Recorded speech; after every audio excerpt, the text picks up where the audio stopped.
Hello everyone, welcome to competition career point. मैं आज आप लोगों के लिए हिंदी भाषा के इतिहास के अंतर्गत अपभ्रंश, अवट और पुरानी हिंदी की भाषिक विशेषताएं से संबंधित वस्तुनिष्ठ प्रश्नों का हम लोग आज प्रैक्टिस सेट 1 करने वाले हैं। इसमें मैंने प्रैक्टिस सेट 1 में 30 वस्तुनिष्ठ प्रश्नों का मैंने संग्रह किया हूँ, ताकि आप लोगों को एग्जाम में इस टॉपिक से कैसे प्रश्न आएंगे आपको देखने को मिलेंगे।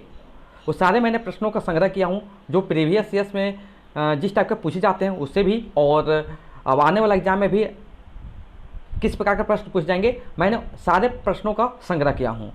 और ये प्रैक्टिस सेट 1 है। इसके बाद एक सेट और आएगा जिसमें हम लोग और भी इम्पोर्टेंट इस टॉपिक से प्रश्नोत्तर देखेंगे, जो कि टेस्ट के रूप में होगा।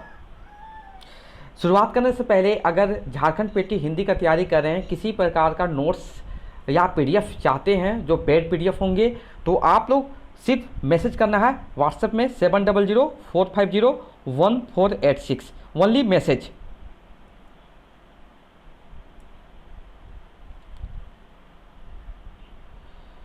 फर्स्ट है अपभ्रंश भाषा के बारे में सत्य है कथन है। देखिए यहाँ पर आपका जो विकल्प ए दिया हुआ है यह उकार बहुला है, वियोगात्मक भाषा है।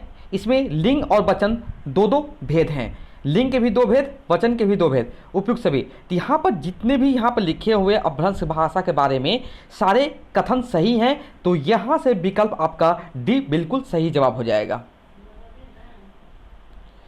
नेक्स्ट है यहाँ से असंगत का चयन कीजिए। अपभ्रंश मध्यकालीन भारतीय आर्य भाषा और आधुनिक भारतीय आर्य भाषाओं के बीच की कड़ी है। अपभ्रंश शब्द का सर्वप्रथम प्रयोग पतंजलि के महाभाष्य में मिलता है। अपभ्रंश के सबसे प्राचीन उदाहरण हेमचंद्र के शब्द अनुशासन में मिलते हैं। आचार्य किशोरीदास वाजपेयी ने अपभ्रंश को न भाषा कहा है। तो यहाँ से आपका बिल्कुल सी सही जवाब होगा, जो कि असंगत है। नेक्स्ट है अपभ्रंश का उत्तरकालीन अवस्था का नाम क्या है, तो यहाँ से बिल्कुल विकल्प डी सही होगा, अवट भाषा।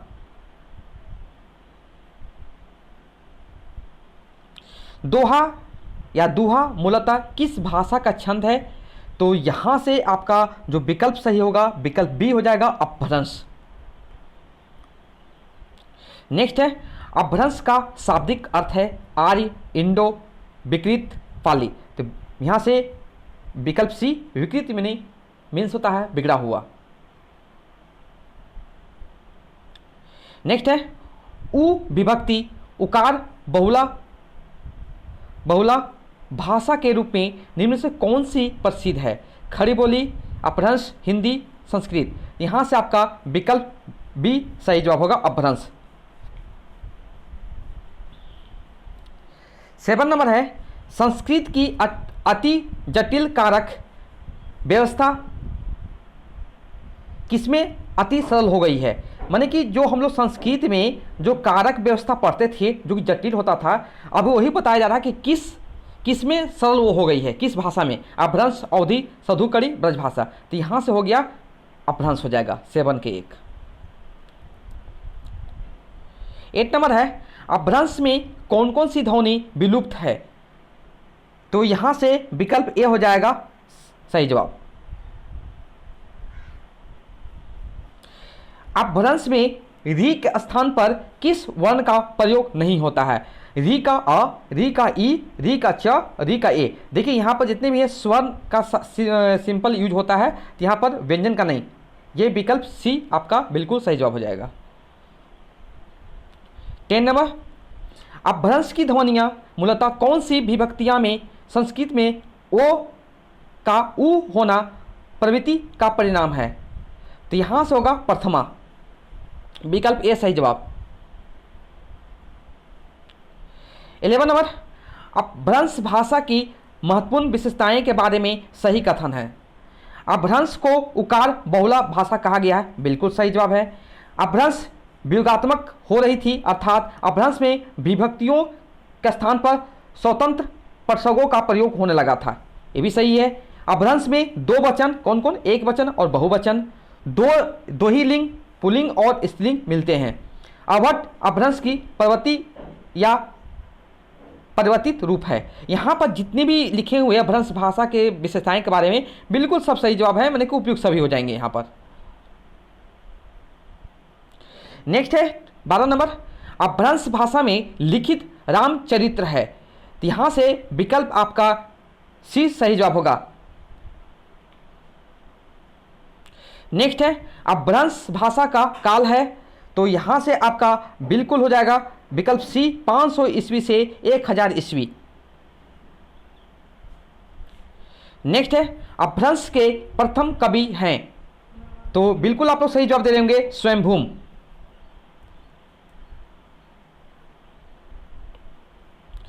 अपभ्रंश शब्द की प्राचीनतम में प्रयोग किनके द्वारा किया गया था, तो यहां से आपका बिल्कुल विकल्प बी सही होगा, पतंजलि।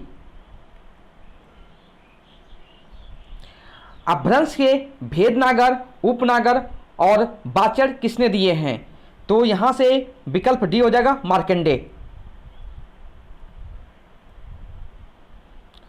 17 नंबर है पश्चिमी हिंदी के ए और ओ का उच्चारण पूर्वी हिंदी में किस रूप में मिलता है, तो बिल्कुल यहां से विकल्प बी हो जाएगा, आई और ओ के रूप में।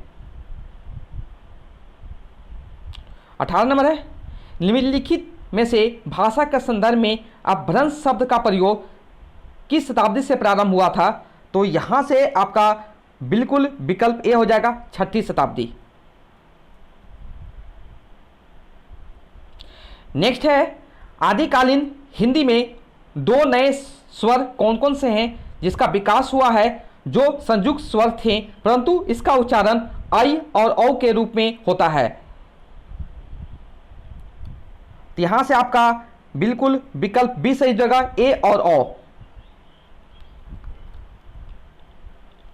अवहट में अपभ्रंश की सभी ध्वनियों के अतिरिक्त आई और औ की संधि से बने शब्दों से कौन सी ध्वनियां मिलती है, तो यहां से आपका विकल्प आपका ए सही जवाब होगा, ए और ओ। निम्न में से किसको अपभ्रंश का वाल्मीकि कहा जाता है, तो बिल्कुल आप लोग सही जवाब दे रहे होंगे, सी स्वयंभूम। नेक्स्ट है अपभ्रंश का भवभूति किसे कहा जाता है,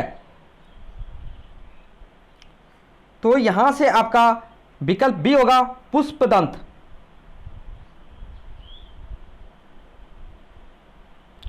पुष्पदंत को भाठा की जड़ किसने कहा है, तो यहां से आपका विकल्प सी सही होगा, शिव सिंह सेंगर। अब यहां पर देखिए रचना और रचनाकार की दृष्टि से कौन सा विकल्प सुमेलित नहीं है। रचना रचनाकार पौमचरित स्वयंभूम, भविष्यत कथा धनपाल, महापुराण पुष्पदंत और ढोला मारू रा दुहा अब्दुल रहमान। तो यहाँ से देखिए ये विकल्प आपका सुमेलित नहीं है, बाकी तीनों सुमेलित हैं। और यहाँ से इसका जो, इसे भी नोट डाउन कर लीजिएगा आप लोग कि ढोला मारू रा दुहा कुशाल लाभका के द्वारा रचित है। नेक्स्ट है अपभ्रंश में कितने स्वर हैं, 8, 10, 12, 13।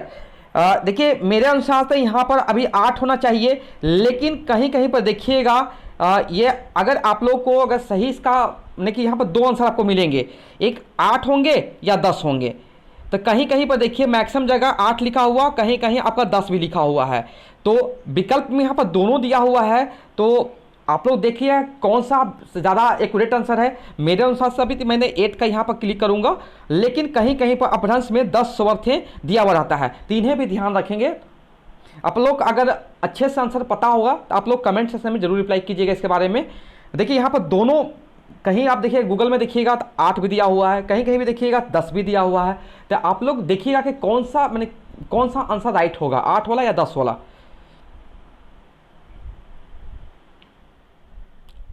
नेक्स्ट है आधुनिक भारतीय आर्य भाषाओं का विकास किससे हुआ है, मागधी से, रोमन से, द्रविड़ से, अपभ्रंश से। तो यहां से बिल्कुल विकल्प डी सही जवाब हो जाएगा। अपभ्रंश में दोहा काव्य की परंपरा का आरंभ किस कवि ने दिया था? तो यहां से विकल्प आपका बी होगा, जोइंदू। अब ये 6ठी शताब्दी में, 6ठी सदी में। नेक्स्ट है स्वयंभू के दरबारी कवि थे। स्वयं किसके दरबारी कवि थे? तो यहां थे, विकल्प डी होगा, राष्ट्रकूट।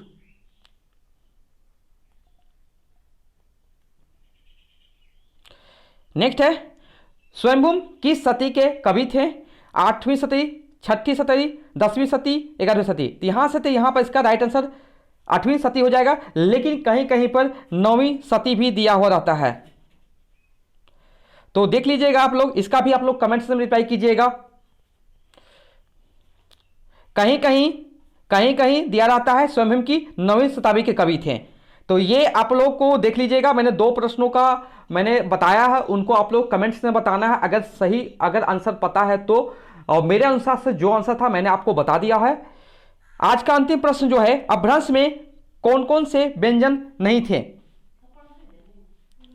तो यहां पर देखिए विकल्प आपको बी होगा, बी सही जवाब हो जाएगा यहां पर आपका। यह था आपको अपभ्रंश, अवहट और पुरानी हिंदी की भाषिक विशेषताएं से संबंधित महत्वपूर्ण प्रश्नोत्तर। और मैंने जो पहले ऑनलाइनर प्रश्नोत्तर कराया था तो उसे भी जरूर पढ़ें, अब इसे भी जरूर से जरूर टेस्ट आप लोग प्रैक्टिस सेट के रूप में लगाएं, तभी आपका एक भी प्रश्न इससे टॉपिक से छूटेगा नहीं। अब इसमें जितनी भी मैंने कि इसमें मैं थ्योरी भी आपको दिया हूं, और एक थ्योरी भी और दूंगा, जो छूटा हुआ थ्योरी रहेगा उसमें भी और ऐड कर देंगे, चाहे मतलब कि ताकि आप लोग को एक भी प्रश्न एग्जाम में छूटे नहीं। और इस प्रकार का मैं संग्रह बहुत मेहनत से करता हूं, इसलिए आप लोग इस जो क्लास को लाइक कीजिए, और हमारे चैनल पर नए हो चैनल को सब्सक्राइब कीजिए। Thank you so much for watching my video.